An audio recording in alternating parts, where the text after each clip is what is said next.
All right, hi everyone. Welcome. Great to see everyone this morning. My name is Michael Oswald. I'm a member here at First Pres and also a member of the Adult Faith Formation Committee. Really interested and excited about today's topic, which is so pressing and so important and personal, I think, to many of us on loneliness and isolation. I'm even more excited about our today's speaker, Dianne Singer, the Senior Project Manager at the Institute for Healthcare Policy and Innovation. She's a health services researcher with over 20 years of experience and a personal commitment to advancing healthy aging. As Senior Project Manager, she leads the National Poll on Healthy Aging, which of course we will be hearing about in depth in just a few moments.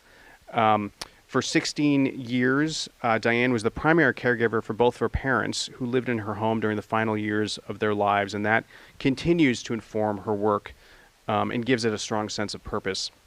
She holds a bachelor's degree in health education and psychology from Michigan State University and a MPH from UM. She's passionate about using data to drive meaningful change in how we support aging populations and those who care for them. She also as I just learned, is in the National Hall of Fame for Ultimate Frisbee. So that's not in her official bio, but that's why we do these conversations beforehand. But really looking forward to learning more. So welcome, Dianne. Oh, sorry, I'll go this way. Well, thank you so much, Michael. Good morning, everyone. Good morning. Good morning. So thanks so much again for that warm welcome, and I'm happy to be here today to talk about a topic that really touches our lives in so many ways, and so many lives, loneliness and social isolation among older adults. So I wanted to start and begin with just a little bit of background and information about, what's this? Sorry, I'm a little bit new here on learning this technology. There we go. So just to share a little bit more about myself, my husband and I live in Dexter, and we've been married for 40 years, and I have 3 adult children and who are all now married and 2 granddaughters. And I'm from a large Polish family. I'm the 6th of 8 children. My parents had 8 kids in 10 years. I have 5 brothers. Matthew, Mark, Luke, and John. Not in that order. And then my husband is one of 7 kids. His parents had 7 kids in 9 years, so he's the 5th. So our kids have 22 aunts and uncles and 22 cousins. So we have a big family. And in addition to that, Michael mentioned we cared for my parents in their home for nearly 20 years. My father had dementia for nearly 20 years. My mom experienced several health challenges, and including a stroke about 7 years prior to her passing away. And they both passed away during early COVID. My dad was 90 and my mom was almost 90. And my dad was one of 9 children. So the descendants of my grandparents now number over 200, which I keep a connection to every year at Christmas with, our annual card with updating the addresses to all these people and emails and everything. So being connected to relatives and family and friends was very important and helpful to their well-being, as well as my own. So, next slide. So here's what we're going to talk about today. We're going to start with an overview of the National Poll on Healthy Aging, and then the newer Michigan poll. And then we'll look at what the data tells us about friendships, loneliness, and isolation. And then we'll review practical ways to build social connection, and then leave some time for questions at the end. And then I wanted to also end with some information about a new state service called My Options. So this is our team. I'm really blessed to work with an incredibly talented team at the University of Michigan. From data analysts to multimedia designers, each person really plays a key role in making our work impactful and accessible. And our director is Dr. Jeff Culdren, who is a researcher and clinician at the VA. So the National Poll on Healthy Aging started in 2017, and it was modeled after the National Poll on Children's Health at the University of Michigan, which actually I helped launch 20 years ago. So the National Poll on Healthy Aging is now in our 8th year, and really the mission is to elevate the voices of older adults throughout the country as well as now the state of Michigan. Oops, that advanced all on its own, I think. All right. So our goals are simple but powerful: to share our findings widely, to reach diverse audiences, and inform policy and practice. So we want older adults, old families and professionals and policymakers to benefit from our work. What we do is we use nationally represented data through panels that are gathered twice a year, and each survey that we do takes about 10 to 12 minutes for people to fill out. It's all online, but through those 10 to 12 minutes, we cover 4 or 5 different health topics in that period of space. And the data is weighted to reflect the national or in Michigan populations. So the surveys are either completed online through our survey vendor, or they actually have some people that prefer to answer by phone. Oops, this is like advancing on its own here. Sorry about that. And so even if people don't have an internet, we know we are able to call. They're able to call people and get their responses as well. So to date, we've published 72 national reports and 10 Michigan reports and 25 poll extras. And poll extras are really like a mini report that's a briefer article style of publication. And we make our data publicly available, and we've collaborated with over 75 different U of M researchers. And we've also had opportunity, I don't know what's happening here, it's exciting to see students and trainees lead publications as well. Just a second. So weird. I know. Okay, good. Okay, sorry. So we've covered a wide range of topics over the past 8 years, from loneliness and caregiving to sleep and telehealth, music, and this slide just represents some of the topics that we've covered. I don't know why this is advancing on its own. We are focusing, is it what? Oh, I'm sorry. Today we're going to focus on loneliness and isolation, but many of these topics are interconnected. So here's a sample of what our reports look like and the graphics we've created. The graphics really help to bring our data alive and make it easier to understand the data. And some of our more notable reports more recently have been on scams and the benefits of music and work and health. This slide shows the wide variety of media sources that pick up our press releases and share our reports and data. And we typically see a number of what we call our media hits, where we have hits within the first week that different outlets pick us up. So some reports, though, have a long trickle effect, and you can pop up in major media outlets years after they were first released.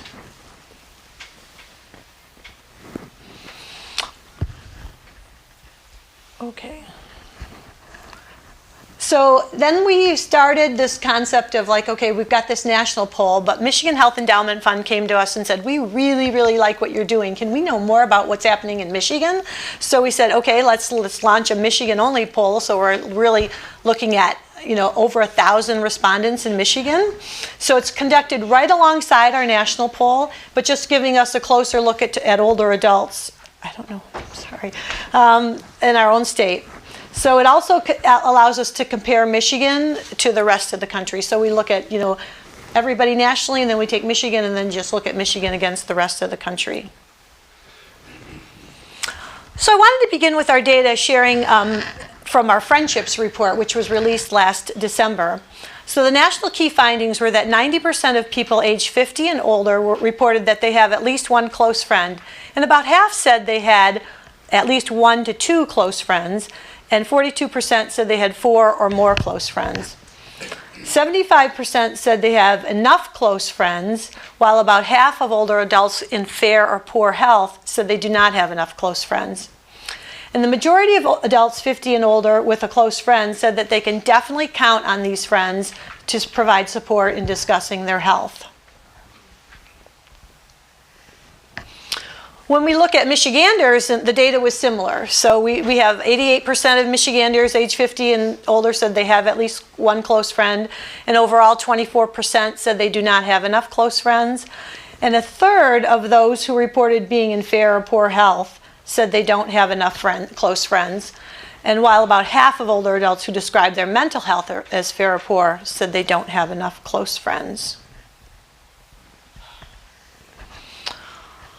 So we see from these data that many older adults find it harder now to make friends compared to when they were younger, especially for those in fair or poor mental or physical health. So many Michiganders aged 50 and older said they had received health-related support, encouragement, and motivation from their close friends during the past year. So in summary, regarding our Michigan findings is that most older adults have at least one close friend, but nearly a quarter feel like they don't have enough close friends. And that number jumps to almost half of those with fair or poor mental health. So the emotional support from friends really matters. And it's not surprising that adults in Michigan who report not having any close friends were more likely to feel socially isolated or lack companionship.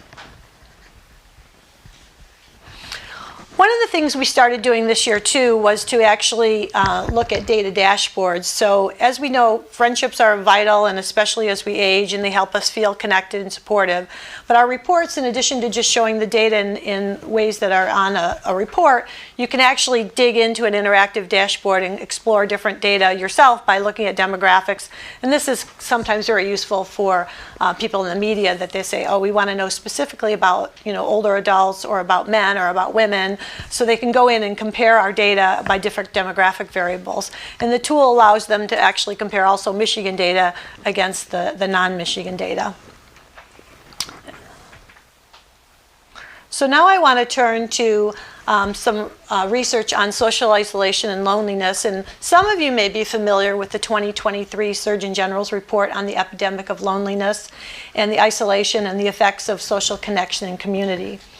So social isolation is about the lacking connections, while loneliness is the feeling of being alone.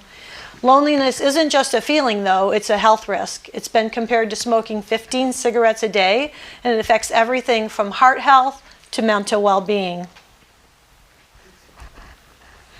So, social connection influences our health, safety, and resilience. It's shaped by our relationships, neighborhoods, and even digital spaces. And when we lack connection, our health suffers.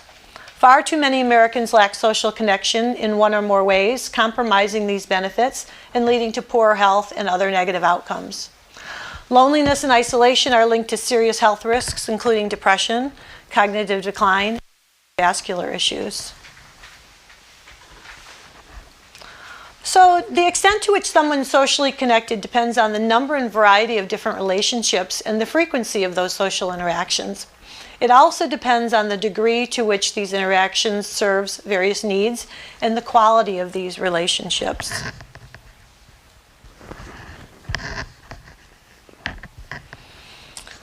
So people can prefer different amounts of time alone. Individuals can be alone without feeling lonely. And alternatively, an individual can be surrounded by people and still experience loneliness. In general, the risk of loneliness increases with social isolation, and social isolation and loneliness have been increasingly recognized as health risks during and after the COVID-19 pandemic.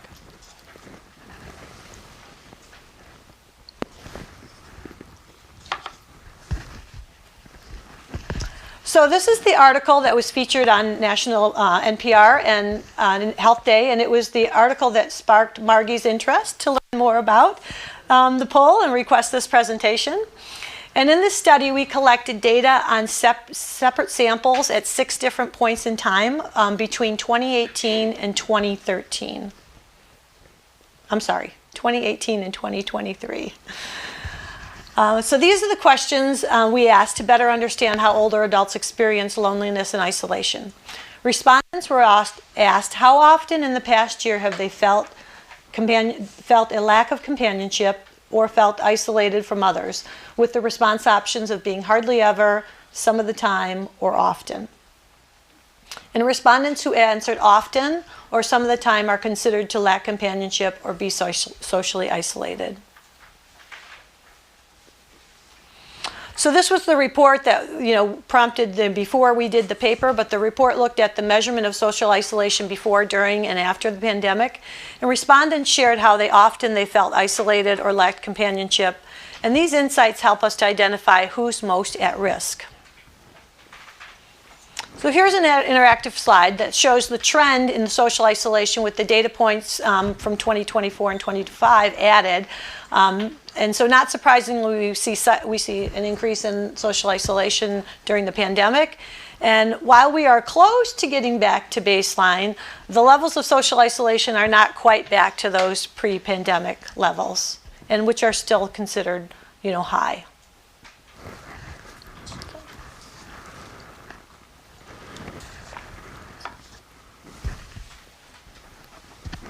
So loneliness is more common among those not working, those living alone, or with lower incomes or poorer health.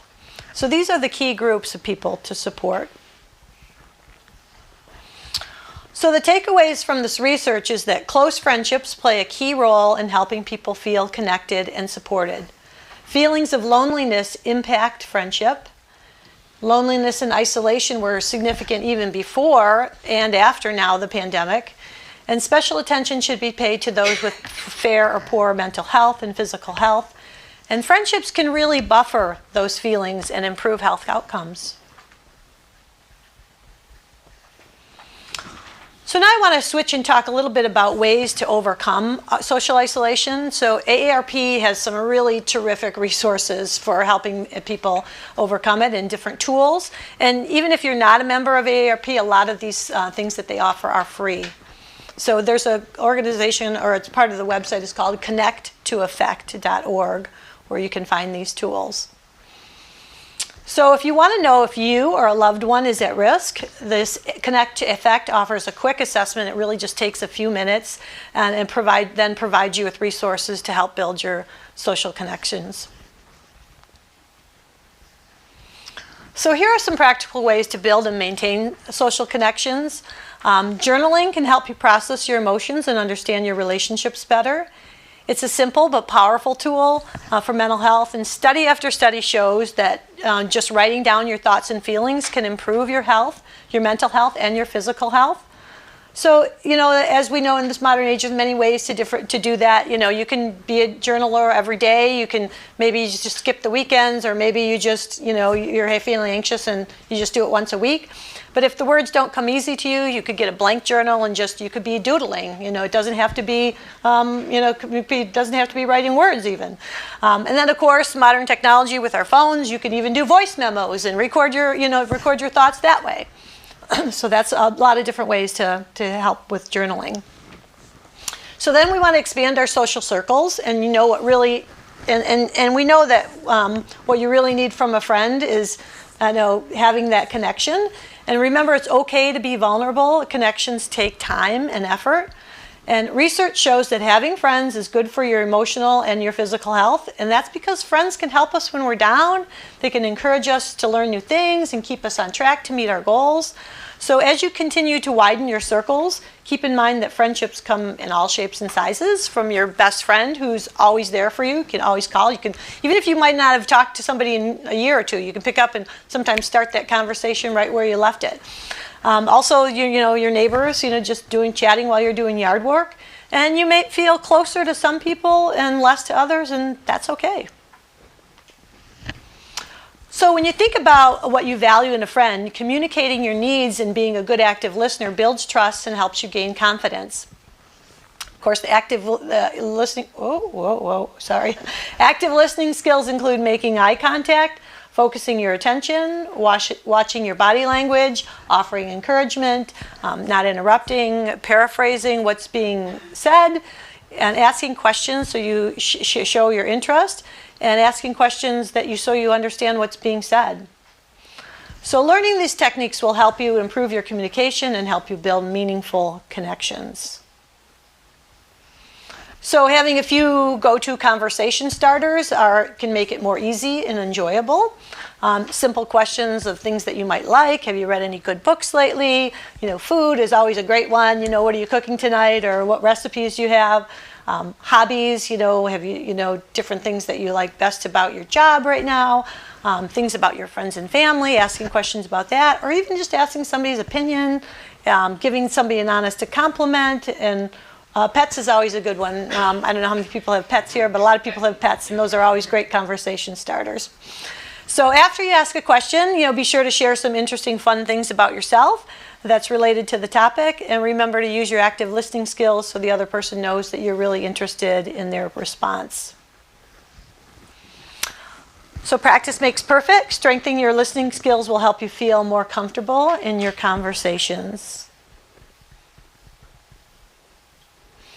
And trying something new, meeting new people, like a hobby or volunteering, can open the doors to new friendships. Volunteer for a cause that you care about. Join a group that interests you. Engage your brain and body. We want to share a site. I wanted to share a site called Senior Planet. Has anybody heard of Senior Planet here? So it's a dedicated site that, I love their little motto. It's dedicated to people who want to age with attitude. And it offers free online classes you can do without being a member. They have Tai Chi and chair yoga, morning stretch classes. They also have tutorials for smartphone use, photography, a lot of information on different apps. So I encourage you to peruse that website. Of course, reconnecting with old friends can be really uplifting. It's a great way to, again, expand your social circle and remind yourself of the good times that you shared and foster a positive connection and give you something to talk about. And sometimes, though, you can reach out to someone who doesn't respond or turns you down, or might, the big thing is not to take it personally. They may be feeling overwhelmed to talk to anyone. They may say they're too busy and to avoid hurting your feelings.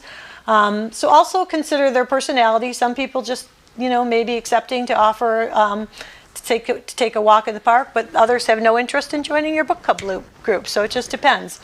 The key thing to remember is that you may not have anything to do that it may not have anything to do with you or your request. So not to take it personal. So it's normal to feel vulnerable when putting yourself out there. Don't let setbacks discourage you. Keep trying.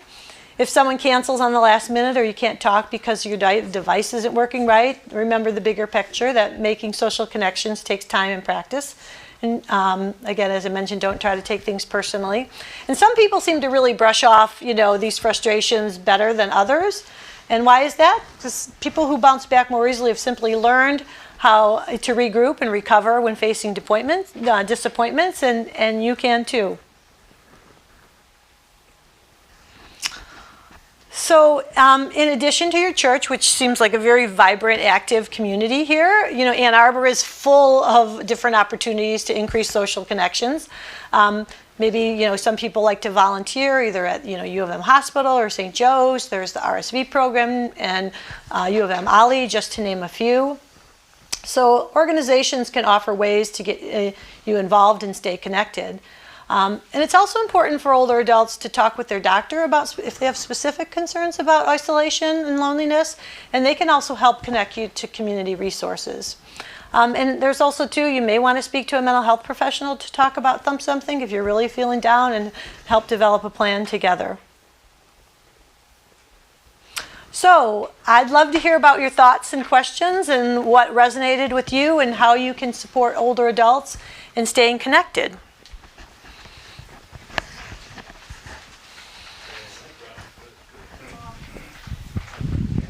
Thank you so much. Is this on? Okay, Yes. Great. I wonder if you could say anything about the impact of variables on the populations and identities of the people who are filling out, or thinking about the difference between men and women in terms of the sense of isolation and loneliness, or rural, urban breakdown of the people that you're surveying, or you said something about economic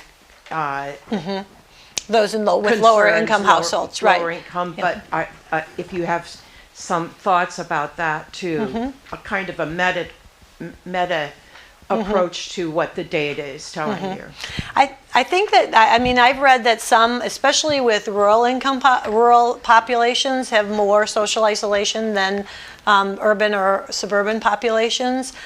We didn't really see in our data that there were differences between men and women, only at the income level that we saw the differences, where lower income populations had higher rates of social isolation and loneliness. But we do look at all those variables when we look at our data. We look at, of course, age, and we stratify usually by 50 to 64 and 65 and older. And just a comment, we used to only look at people 50 to 80, but now we're looking at what's your age or your oldest person. So we had somebody that was 101 that filled out our survey, and people in their 90s. So we're looking at 50 to 64 usually, and then 65 plus. And we didn't see a lot of differences between those age groups. Everything that I shared on those data were what we saw. Mainly it's the physical health and the mental health. Those who reported being in fair and poor health had much greater feelings of social isolation and loneliness. So.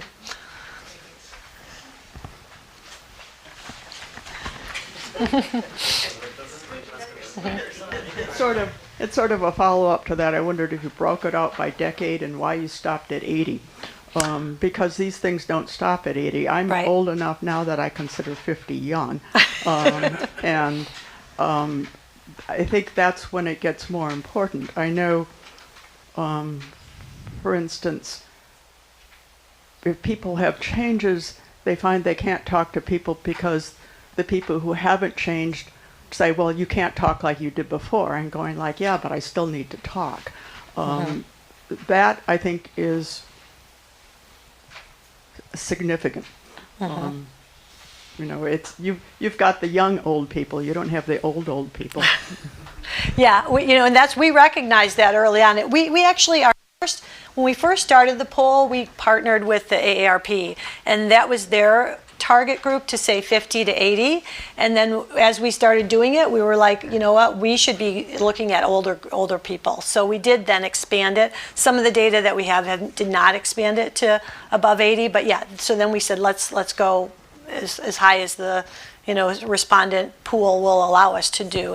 And I do agree with you that we need to look at it differently with let's just look at the people in the 50s, 60s, 70s, and 80s. Sometimes we don't get enough of a sample size to say these people over 80 say this, but we are working on trying to make sure that we can try to say something, at least those 75 and up might have these different feelings or these different, the data might show different things for people in that age group. And different needs for support. Yes, as well. Yeah. Just about everybody needs support before they exit the world. Yeah, we're going to talk a little bit more about that. I have some other things about this new program at Michigan that I wanted to share with you about resources that the state has just started to do this summer. So.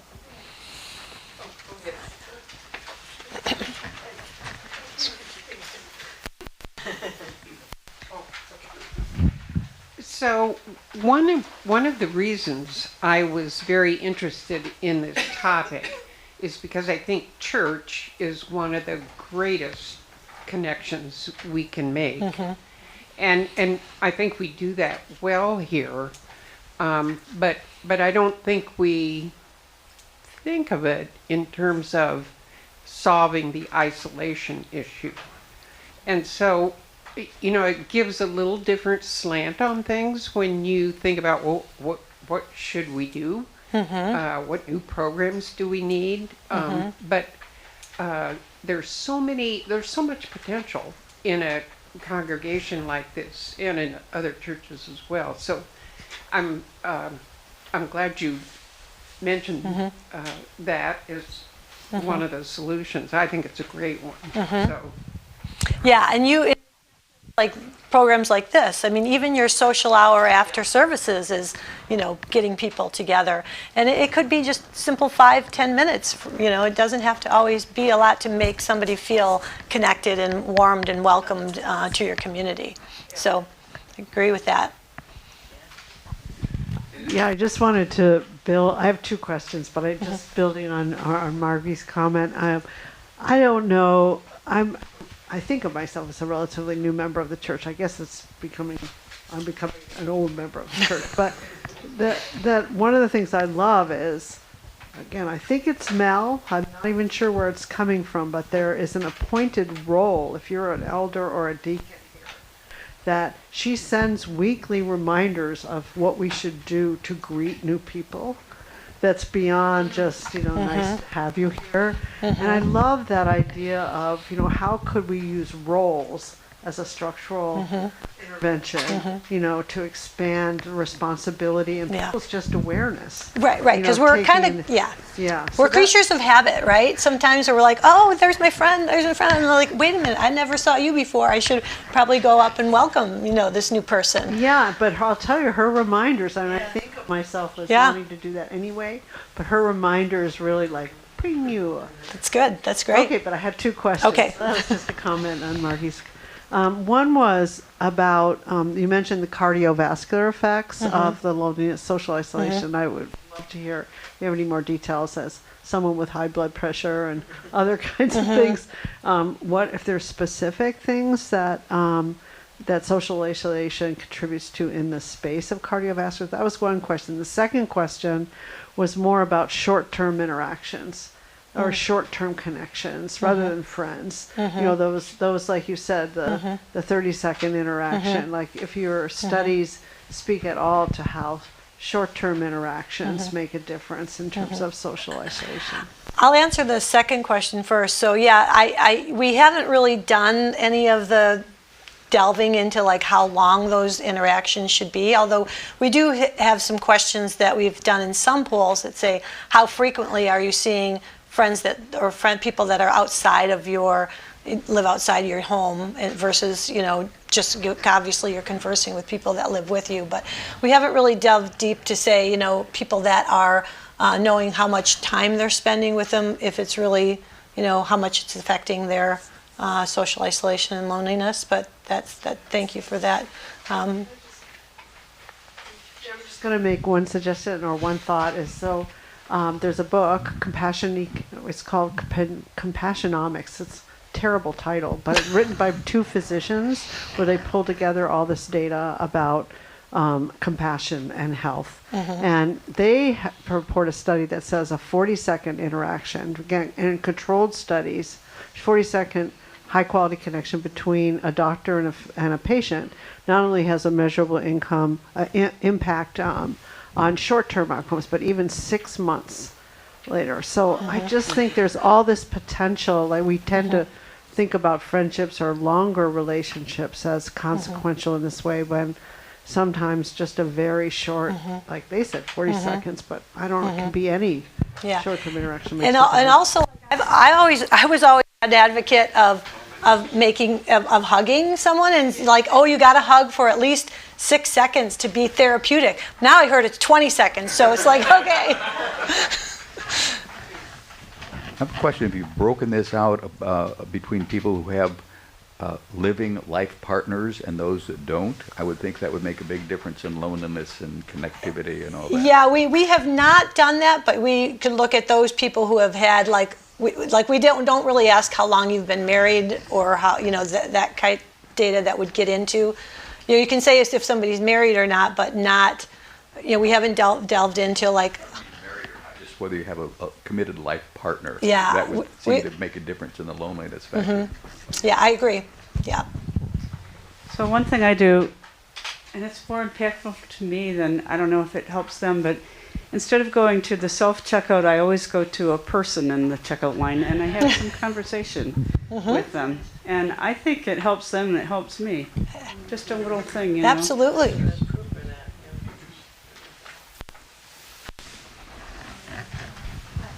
I think that for people who are profoundly isolated or lonely, that having a pet is a really good idea. A dog or cat it can be comforting, and it can also be a way to interact with other people who have dogs and cats. I talk to my cat a lot. Yeah, that is true. Pets help people with their health, and I think our we haven't analyzed the data, but we did a pets report a number of years ago, and we're revisiting that. But about 60% of older adults have pets, mostly cats and dogs, but definitely they help. Pets help people with their health and well-being. That's for sure. Well, just to follow that up, I was going to suggest that walking your dog and seeing the same people, you tend to go at the same time. Well, I see my neighbors here, but that's a great way to meet people and just connect, and you connect with them over and over and over again because you walk, the same areas. And I think dog walking is a great way to connect with people. Probably don't value it as much as we should, but it is really very helpful. And I know somebody that walked a cat, believe it or not. They had a cat that used to walk on the leash with them around, so that's a little rare, but And I'm sorry, I didn't get back to your question about the cardiovascular health. So I do know that the blood pressure is affected, but that wasn't our studies. I'd have to dig deeper and to get the information about the cardiovascular health, but it is an important question and finding. I'd be interested to know, is there any work on the role of social media? I assume not in your survey. No, we haven't delved into that, but that's a good. Okay, so there's digital connections, and some people really feel that that's useful for them to connect to people, especially if they're living in another state or around the country, and so you can be on social media and have that connection. But I think there's other groups that have definitely probably done more with the social media connections than we have. But it's a good point to look at. My interest was, for young people, all the studies seem to suggest it makes you feel worse. And so I was wondering if maybe there was some good to be taken from, in an older population. I'm not sure. Yeah.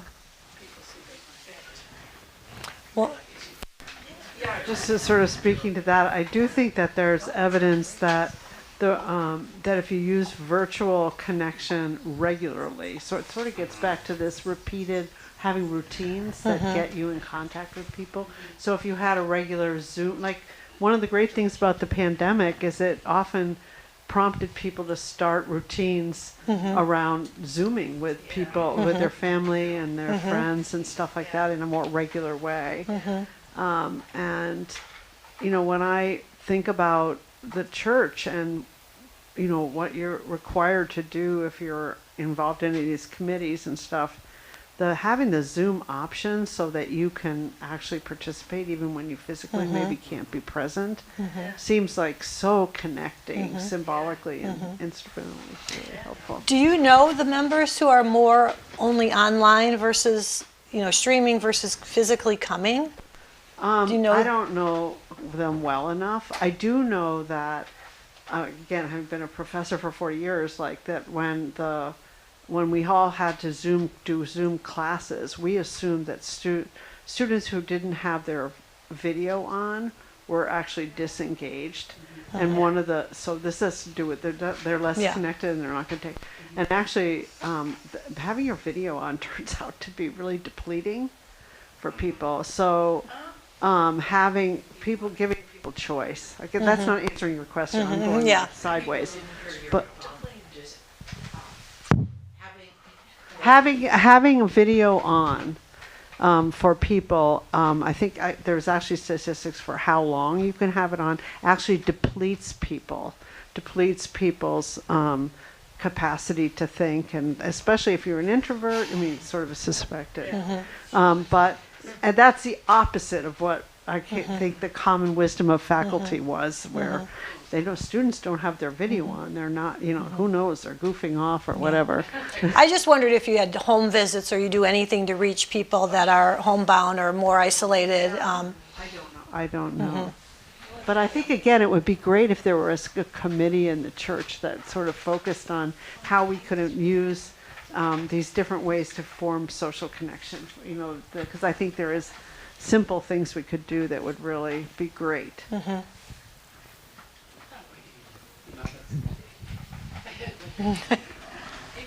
Hey, I'm Lisa Blackwell. I'm a relatively new member. But I was just... Welcome. Oh, thank you. Yeah, so I was just speaking with Jenny. I'm sorry, I don't remember her last name, but she's in the Presbyterian Women's Group.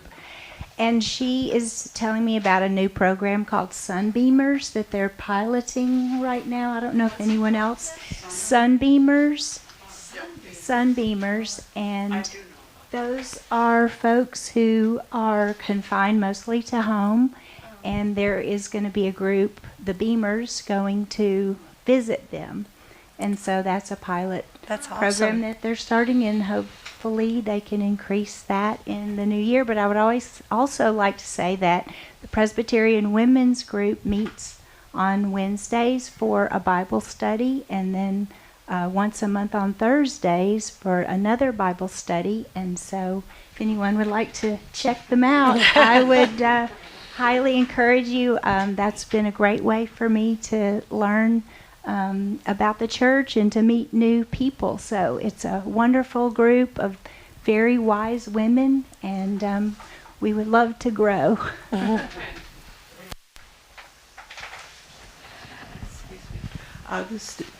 This is to answer your question about keeping data on people who come to church as those opposed to those who don't. If you go on YouTube, there's a little thing underneath that tells the number of people who have watched it on YouTube. So that will give you a kind of an idea of what that is. Also, this is the point to put in a plug for Meg's writing group on Thursday morning. so we write 45 minutes and then read our thoughts for 45 minutes. Perfect. To a Journaling but we group. can write on just about anything if we can't think of anything in the prompt. So it's really nice. And this is one of the things I've noticed in churches that I've been to, the ones that pass the peace. And we do this every Sunday, and many churches do.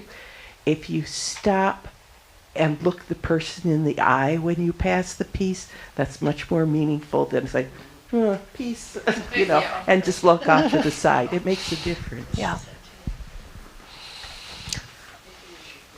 Well, I wanted to talk about a little bit, just end here with tell you about this new service. This summer, Michigan Department of Health and Human Services launched the My Options call center, which offers counseling services for seniors and people with disabilities and their families.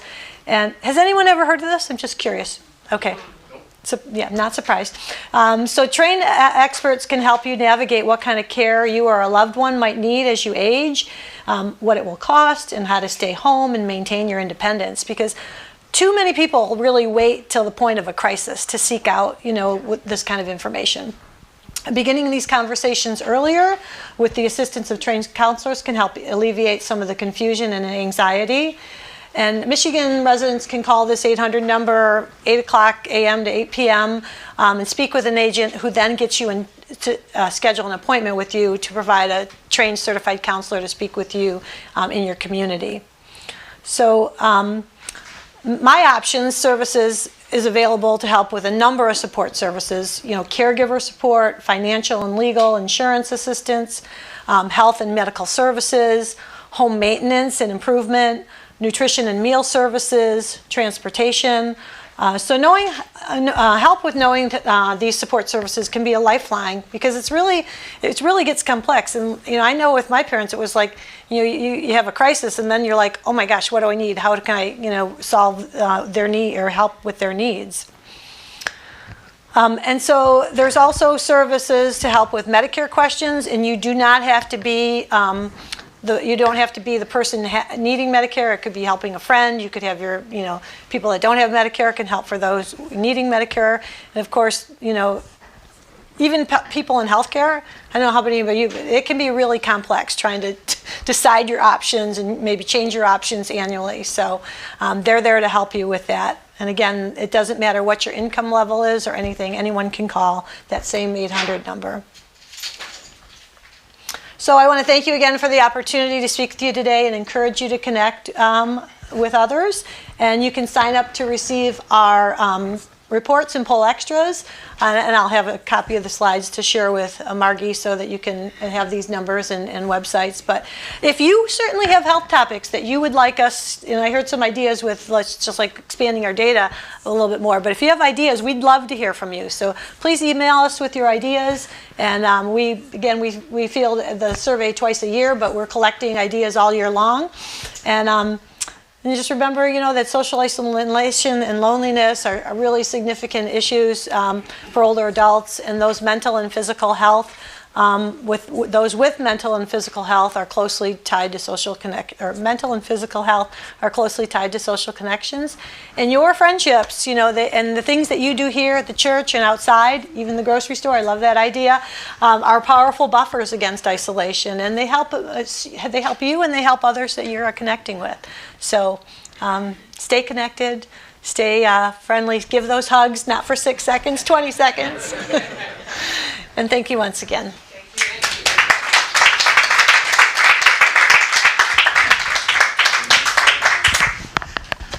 So much for being here. We also have a little parting gift, not a friend, but Oh, at yeah. least No. something for the room, right? Don't plants help with Yes, with yes, mental they health? do. So- They do. This is beautiful. Yes, Thank you. yes. It's funny because we in our department are having a pet photo contest. But we said, well, if you don't have a pet, you can put a picture of a plant up. And so thank you so much. Yeah, Appreciate thank it. you.